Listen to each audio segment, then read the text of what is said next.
He brushed off rumors of a brewing coup against him.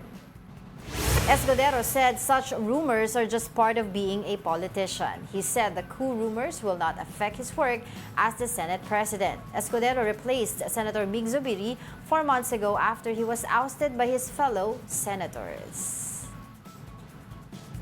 Oo.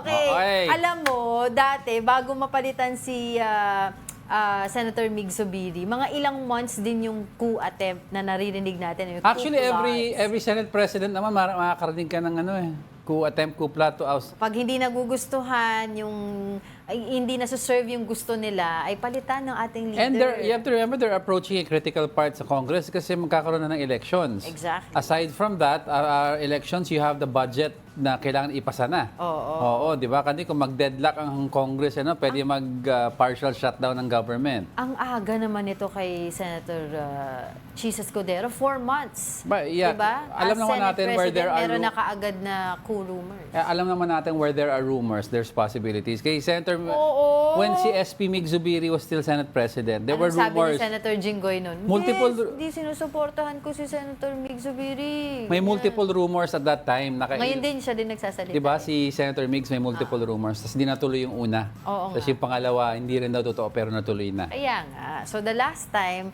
Senator Jinggoy was interviewed regarding coup rumors against Senator Mig Zubiri, sabi niya hindi. Tapos ngayon naman, pero nagkatotoo in the long run. Ngayon naman, in-interview siya ulit yesterday, sinabi niya hindi. Pwede Support naman, Senate President Chis Escudero. hindi, pwede naman at that time he was asked, totoo yun. Kasi ang pwede nangyayari dito, no, I'm saying, ang pwede nangyayari dito, there might be dissent. There might be dissent among the ranks sa Senate.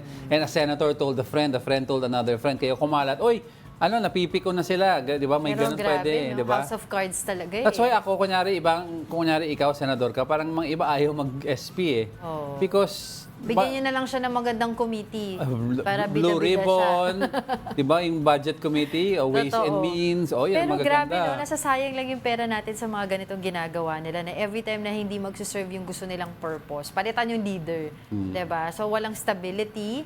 Tapos, hindi na nakaka-focus yung mga senador natin sa mga dapat nilang Ika nga, they gawin. said that's part of a democratic process.